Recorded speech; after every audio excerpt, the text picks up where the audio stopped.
It's a good AGam in Kansas morning. Good morning. Let's take a look and see what's coming up today. Today on AGam in Kansas, the topic of conversation is the 2018 Farm Bill.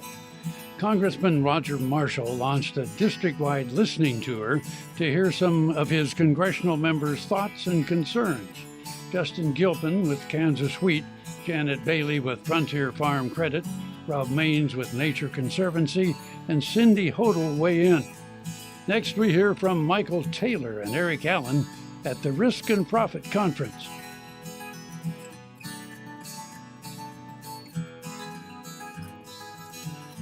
Closed captioning brought to you by Ag Promo Source. Together we grow.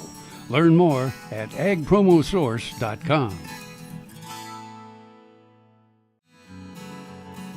This segment brought to you by Kansas Regenerative Medicine. Your stem cells, your health, your life. So once every 5 years we write a farm bill. I represent the largest ag producing district in the country. So obviously I would think the farm bill is one of my top priorities. We're excited to have someone from Kansas back on the ag committee and want to make sure that we have producer input, what this bill is going to look like. The people that have to live with this legislation for the next 5 years, that's who I want to hear from.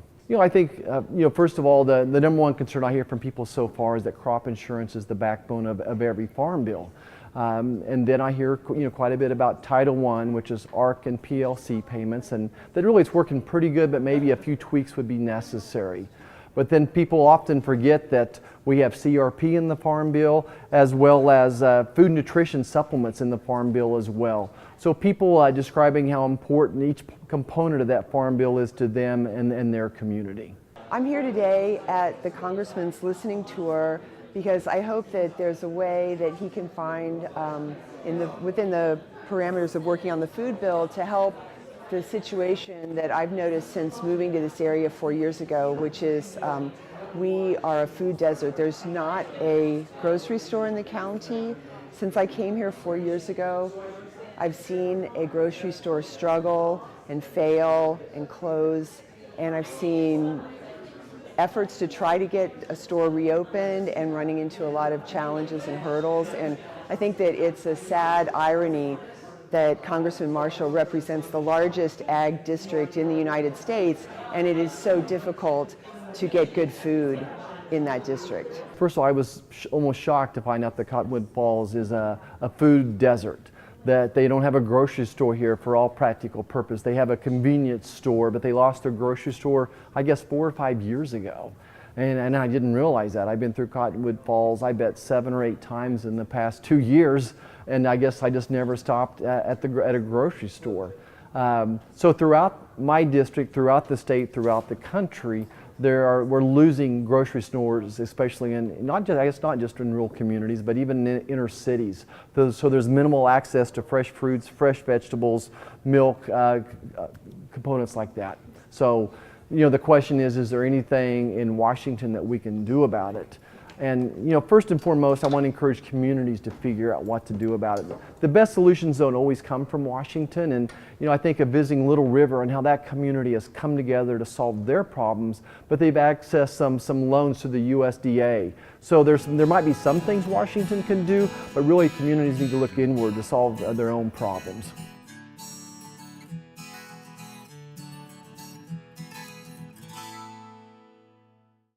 To see this show and past episodes of AGam in Kansas, go online to agaminkansas.com.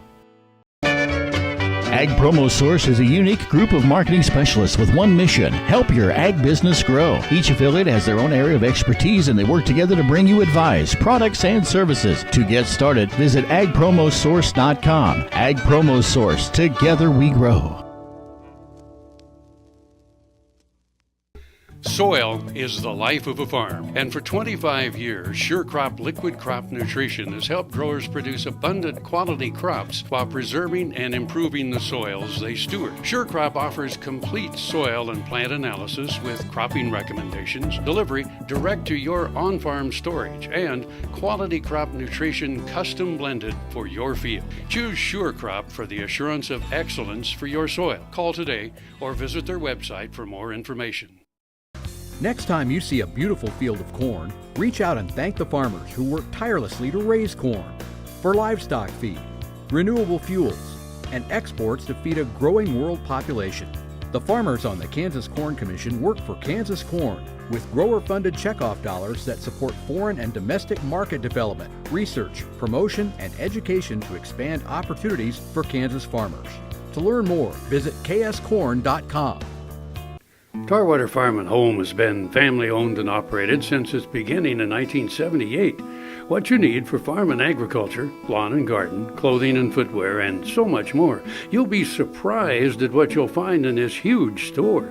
They have what you need and lots of it. So come take a look.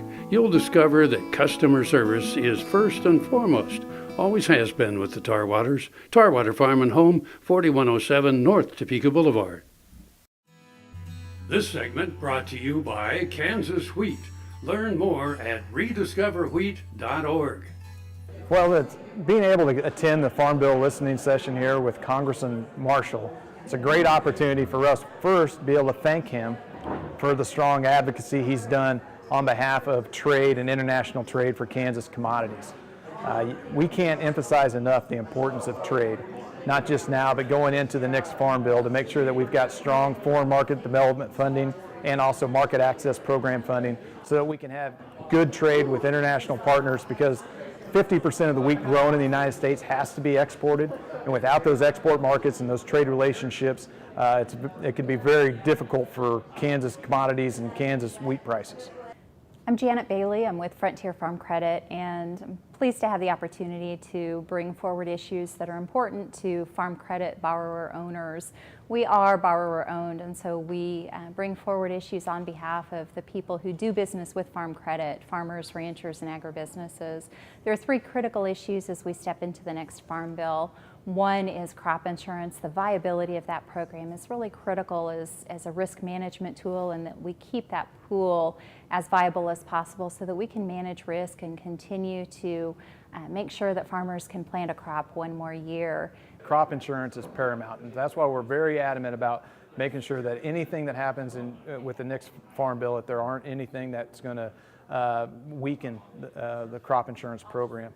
When you think about the year of the last wheat harvest, all the different things that happened to wheat that were out of our control.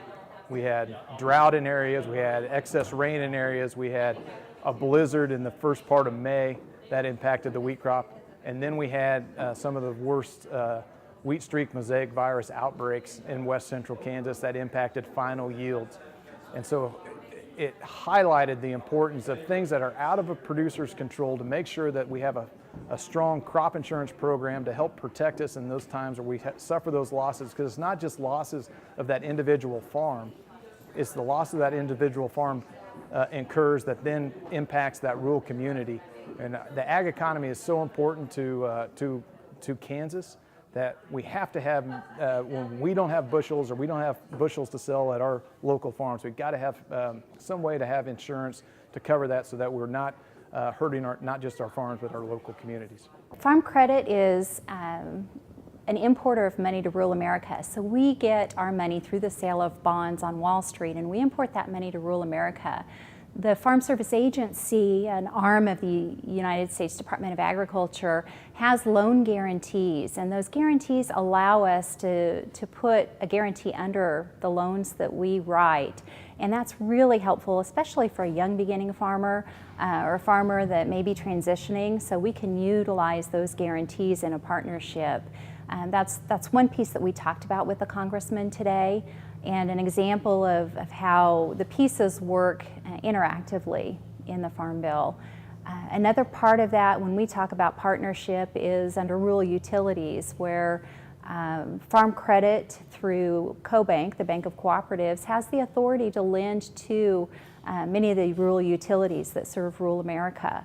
In doing so, there again can be some loan guarantees that are also very important to make sure that we have credit so that those rural utilities can function. So the other thing that we're really partnering with when we think about federal funding and farm policy, of course, having a strong farm safety net is of utmost priority for us. But beyond those discussions, some of the secondary discussions that we've also been able to have is not only on the foreign market development funds and the MAP funding, but then also ag research. Ag research is really, ag research funding has really been depleted at the federal level. And so trying to find those opportunities and try to strengthen those research areas so that we have USDA, NEFA funding that can come back to our land-grant universities, where we've got really strong researchers now, but maybe not the resources to do all the things that they can do to benefit farmers and stakeholders. So having that strong research funding available through USDA is important, and being able to have those discussions to do that work at Kansas State University and the Kansas Wheat Innovation Center. KFRM is one of the largest farm radio stations in the nation, dedicated to informing and entertaining rural listeners from northern Oklahoma to southwestern Nebraska. You can catch KFRM in many ways, of course, 550 on the AM dial, streaming at kfrm.com, or on your smartphone by going to the TuneIn Radio app, or on AGam in Kansas on Tuesdays and Facebook every day of the week. KFRM, tune us in. You'll be glad you did. Grain sorghum is one of the most important cereal crops worldwide, and Kansas leads the nation in its production. Over the years, sorghum has been either exported, used in animal feed domestically, or for other industrial uses. Recently, its use in the ethanol market has seen tremendous growth, with 30% of domestic sorghum typically going to ethanol production. Kansas Grain Sorghum is committed to sorghum research, market development, and education. Learn more at ksgrainsorghum.org. Earlier in my life, I rode bucking horses and rodeos, and my shoulders took such a beating, and that was probably the reason for having several previous surgeries on both shoulders. About a year ago, I decided that I didn't want to have another surgery, and so I contacted Kansas Regenerative Medicine, took their treatment process. It was relatively pain-free. Now, after 8 months, my shoulders have healed to the point where I think I'm probably 90 to 95% of normal. It takes a couple of months to start to see results and feel real progress. That continued to increase gradually until now at approximately 8 months, and I'm extremely pleased. I've got full range of motion. I can lift weights, I can throw, I can do a lot of things that I couldn't do without a lot of pain previously.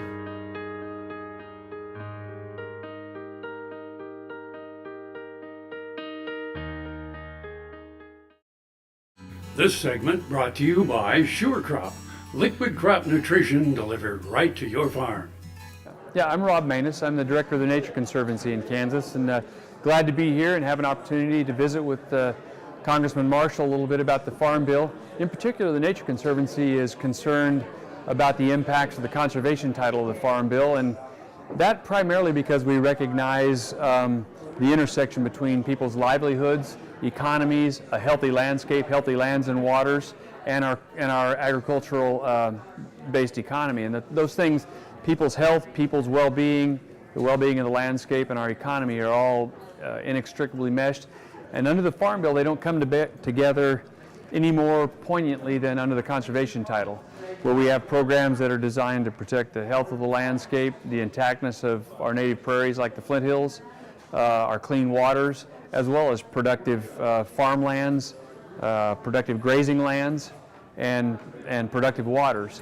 So programs like the Agricultural Conservation Easement Program, the Conservation Reserve Program, the Wetland Reserve Program, the EQIP program, which does a lot both on the crop production side as well as on the livestock production side, are all really critical to healthy lands and waters, and therefore to healthy grazing and crop production economies and the communities that depend on them. So, you know, I think that at the end of the day, what we're after is a conservation title that maintains its robustness and maintains its ability to impact the variety of landscapes and agricultural production programs across the state.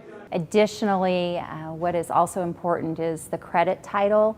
That credit title also has in it some FSA programs, and we partner with FSA especially for young beginning farmers.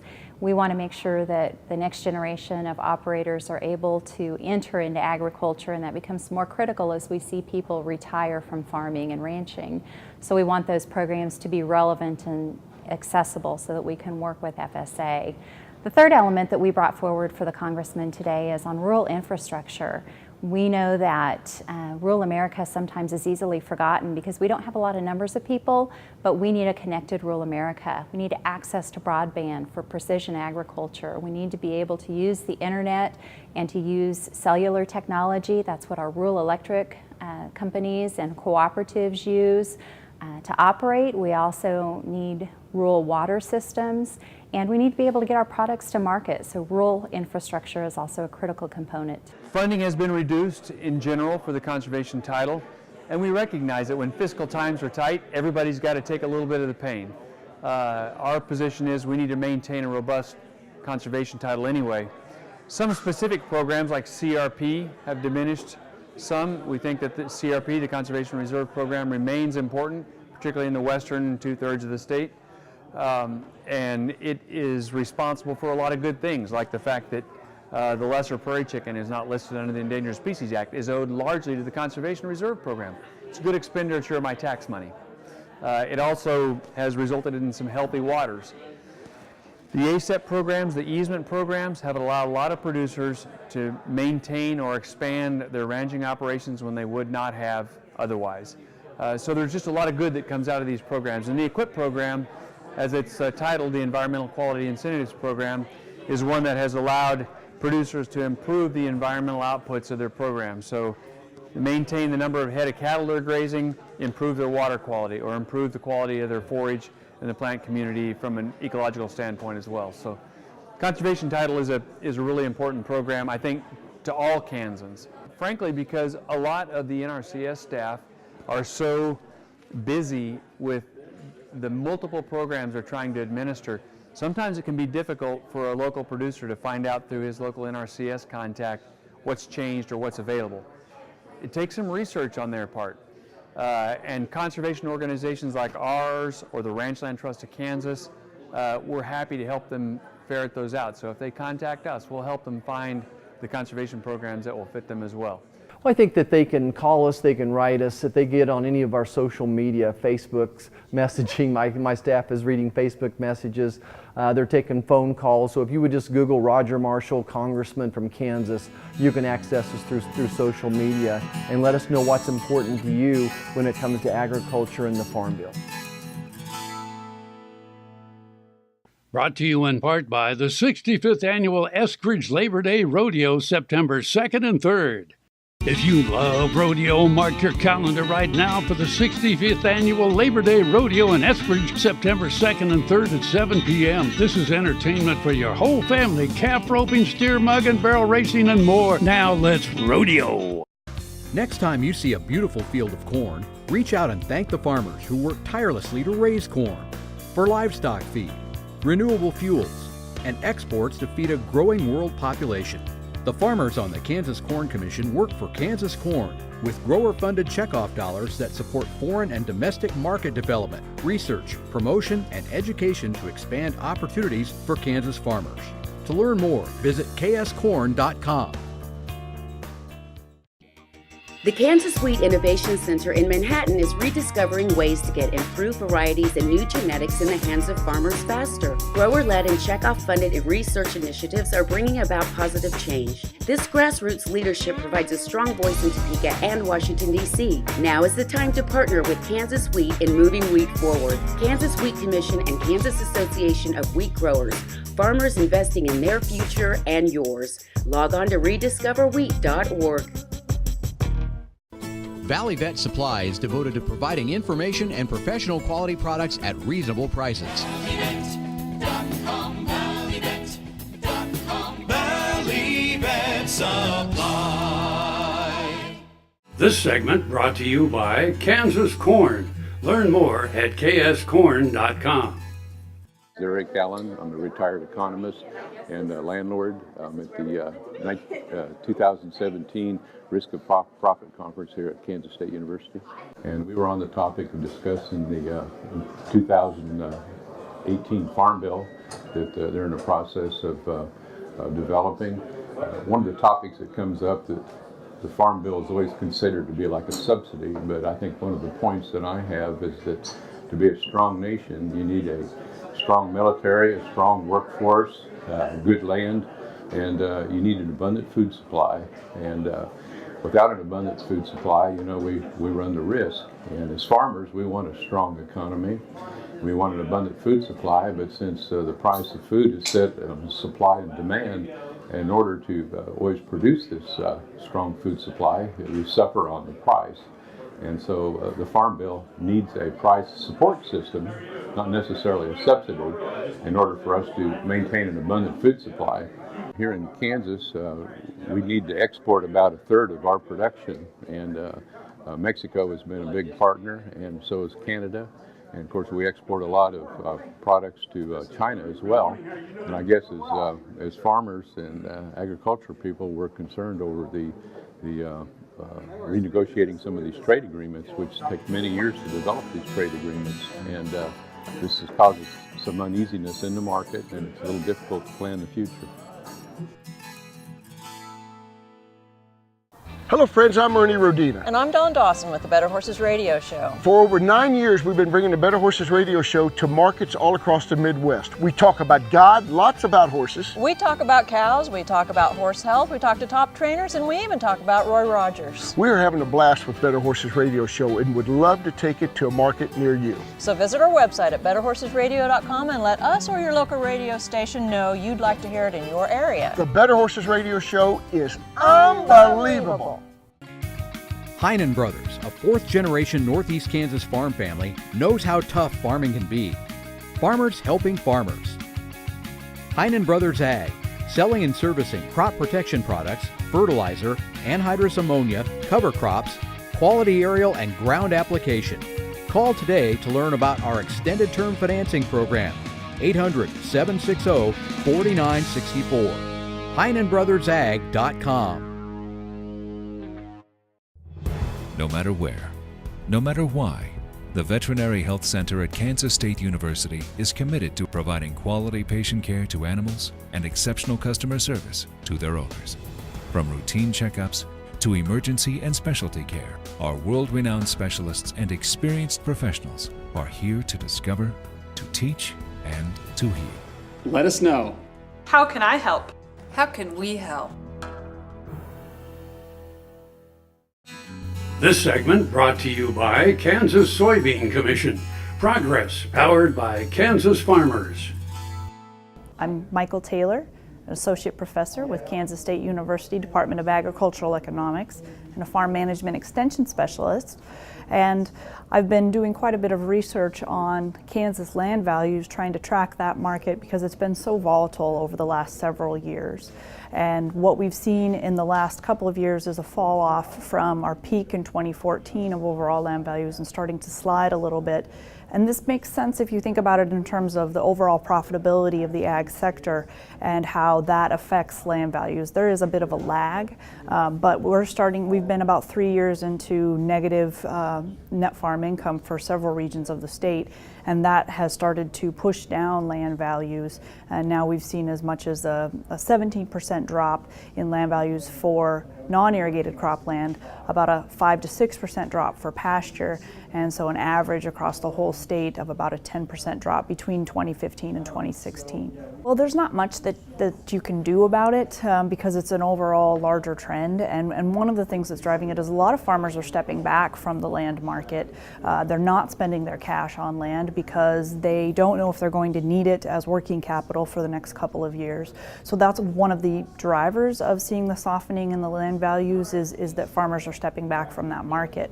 In terms of what they can do, I think it's probably a good conversation to start having with your lender about whether or not those land values are being used as collateral, where they're being valued at, and whether or not you need to take another look at reassessing the value of that land on your balance sheet. I'm not too worried about the long-term sustainability of ag or the land being used for agriculture. We've experienced downturns in land values before. We certainly experienced it in the 80s when we had the big contraction in the farm economy.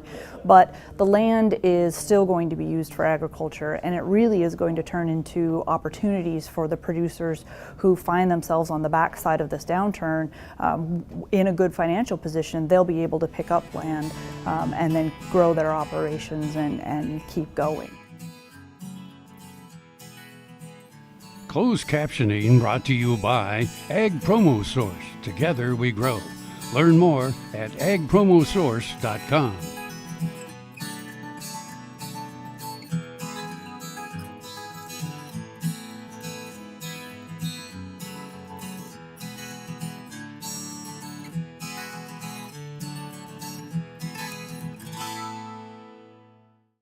To see this show and past episodes of AGam in Kansas, go online to agaminkansas.com.